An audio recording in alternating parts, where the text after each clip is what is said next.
Hello everyone, a very big welcome to you and thank you for visiting I Like Pie Gaming. And so this video is, I'm just doing a little bit of voiceover here on this one.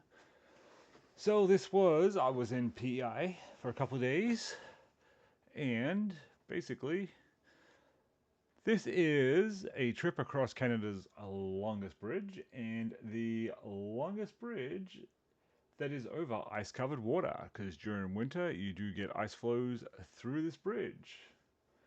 So the weird thing about this bridge is getting to PEI from New Brunswick is free, but getting from PEI back to New Brunswick costs you $50.25 Canadian. I don't know where that 25 cents comes from or why they need that 25 cents, because they could just take a 50 sheet, but they want that 25 cents. So basically, as I said, this bridge runs from, I think it's like half an hour or so outside Charlottetown, which is the capital of Prince Edward Island. And it comes into New Brunswick up near Moncton. So in PEI, PEI, there were so many potato farms. It reminds me so much of Tasmania. Because growing up in Tasmania, no matter where you drove, there was like always potato farms. And Prince Edward Island is very much the same. Seen lots of cows, seen lots of potato farms. Really, really nice place. Really rural feeling. Absolutely stunning sky at night, because where I was out in Kingston, which is just outside Charlottetown. It's like 18 minutes, 20 minutes outside Charlottetown. And the sky was just brilliant. There was no light pollution at all, because there was like hardly any street lights around there. And oh my god, it was the most beautiful sky ever. But there's not really much to see going across the bridge. It's just basically like water each side. And George enjoyed the trip.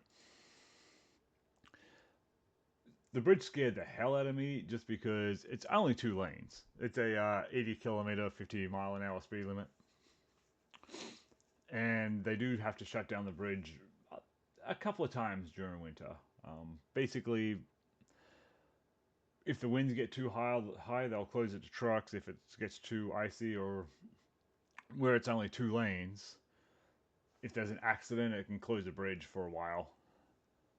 On the way there was a car broken down in one lane, and they dropped the speed limit to like 40 kilometers an hour. It's like a 12 and a half minute trip across the bridge. And as I said, there's like not really much to see apart from oncoming traffic. But basically, they built this bridge in the 80s because the only way off the island with all the produce that they produced was the ferry. The ferry does still run. So that's a thing. But at the same time, it's an experience driving that bridge. I'm glad I didn't drive it during winter, but it was as I said, it was interesting.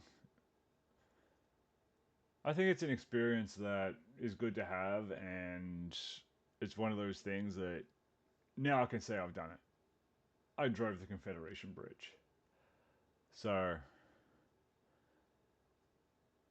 it was a nice day too. I think it was like 2 degrees or something. So it wasn't like hot, but it was actually nice and sunny, which was good because the entire time I'd been there, it was just basically snow. And this was like the day I was leaving was like like the first nice day without any like major snowfall for it, which made things interesting. But the water is so blue. I didn't see any boats. I was hoping to see some boats on the way, but I didn't see any boats. Shame, shame. But it's how things go.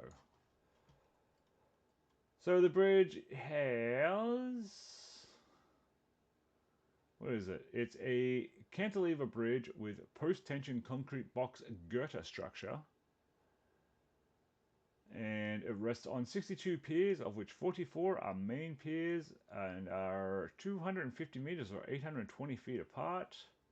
And the bridge is 11 meters wide. As I said, there are tolls on it. For a 2-axle car, it's $50.25. And then $8.50 for each additional axle. Motorbikes are $20. Pedestrians and cyclists are not allowed on the bridge. There is a shuttle service, which will drive you from one end to the other. And that is now $5 for a pedestrian or $9.50 per cyclist when leaving. As I said, you can get to PEI. They don't mind you coming to PEI, but you just got to pay to leave. And that's the funny thing, is they want to try and keep you there. So, yeah, so as I said, it was an experience. It was a little dodgy watching the trucks come flying through.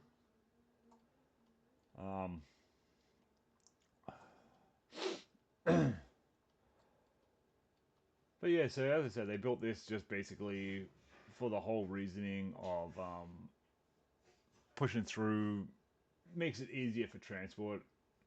Um,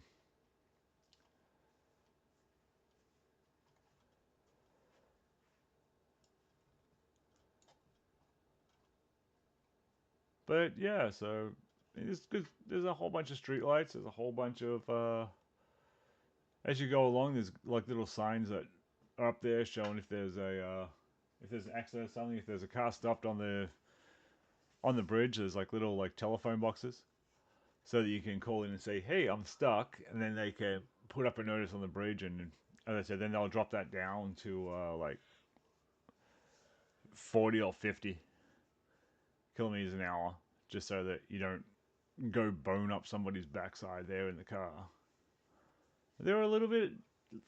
The sea looked a little bit choppy, but it wasn't actually too bad. So it was a nice experience. I think George enjoyed it. I did. He did. Yeah. It was fun. Anyway, ladies and gentlemen, if you like what you see, make sure to hit that subscribe button and pop on back.